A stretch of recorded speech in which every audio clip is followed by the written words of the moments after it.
If you were to ask anyone who is the voice of Apple, who is the voice of the Beatles, who is the voice of both in London, the name would be Derek Taylor. Hello? Hello? Yes, Derek Taylor. Yes, sure. How are you, sir?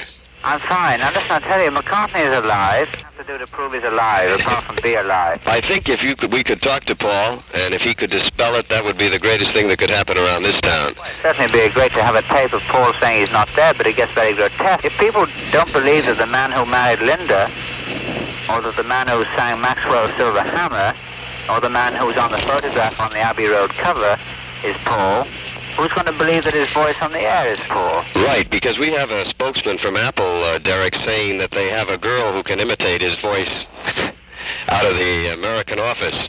I'll tell you what we'd like answered, if possible, Derek, because we'd like to put this... Doing the answering, because he's on vacation. Could you answer these questions? Yes. Why the preoccupation with death and exotic symbolisms of death? I'm not aware of any preoccupation with death or any symbolism. These are not things that we are aware of. What the trouble with discussing symbolism is that unless there are two parties to the symbolism, it's you showing me things that I don't believe. And you see, I have to live with reality here. I know that he's alive because I have to do his work, I have to cope with him, I have to answer his requests and meet the realities of Paul being alive. What I can't cope with is that he's dead, because he's not, you see. So we're dealing with supposition, and I'm having to cope with and answer hypotheses, and I cannot talk hypothetically. No matter how much symbolism there is pointing to his death, that is irrelevant since he's alive. Yet the symbolism would have some relevance. The other questions that we have, however, Derek, what about the Turn Me On Dead Man on Revolution number 9 when it's played backward? Is that just a fluke? At the end of Revolution number 9? At the beginning, when the gentleman comes on and says, number 9, number 9, number 9. You play that backwards and it says, Turn Me On Dead Man. Why did they place in a record, are you aware... Maybe as subtle as is supposed. I see. Are you aware that in I Am a Walrus, the song, that in the end they quote from King Lear about bury the body here, untimely death? I think that's about chapter 9. Well, what happened there was that was a tape of a radio play.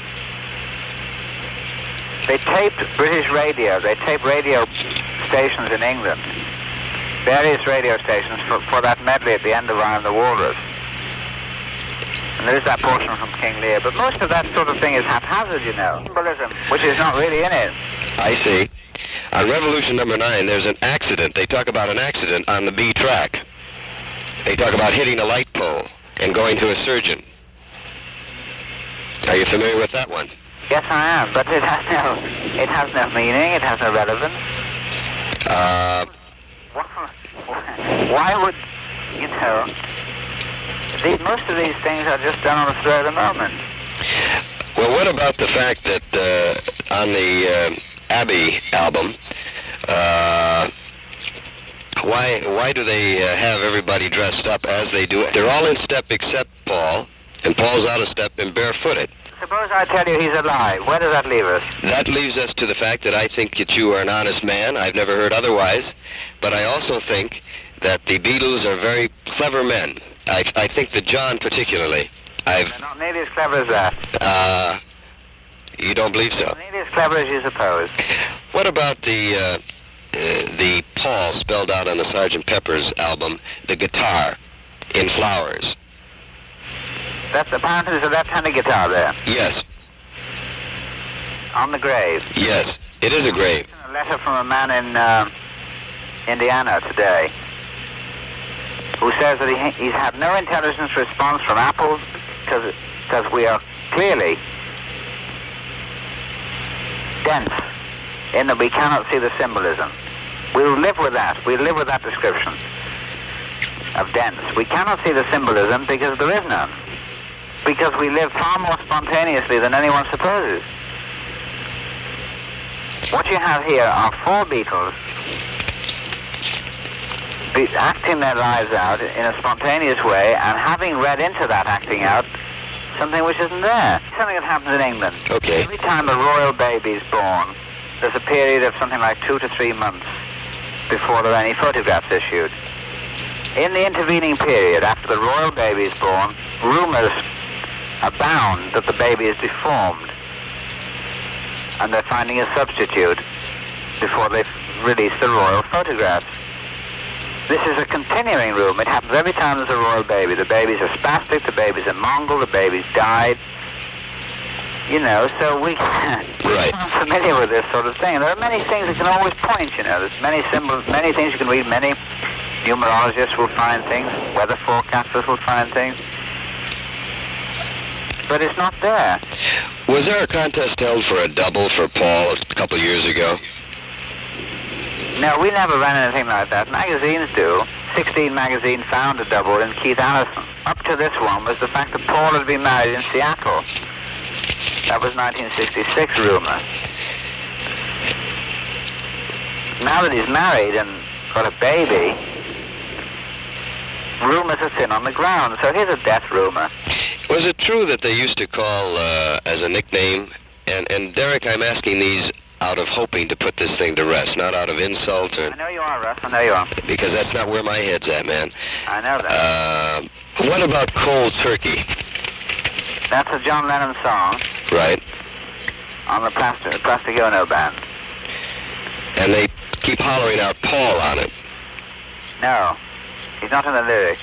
There was a rumor going around at the time of Give Peace a Chance that the word fag appeared. Faggot, yes. What word would that be? It's bagism was the phrase. Bagism? Bagism? B-A-G? Yes. What is bagism? Bagism is John Lennon's company. Bag Productions Limited is his production company for his films with Yoko. I see. Is there any significance to Brian Epstein's comment about brown paper sacks for Sgt. Pepper? No, the bag reference there is that one of their manifestations is that John and Yoko have run press conferences and appeared at the Albert Hall in a bag, just sat inside the bag with a string on the top. Mm-hmm. Why did they do that? Their symbol of anonymity. I see. Time in their lives when they wish to be anonymous. So they get into a bag and do their interviews from inside a bag. It's also used by used car salesmen in Los Angeles on television. I see. What about... So Bag Productions is their company. Bagism is the way of life, the search for anonymity. And in the song Give Peace a Chance, everyone's talking about bagism, shagism, thisism, thatism. The word faggot isn't in the song.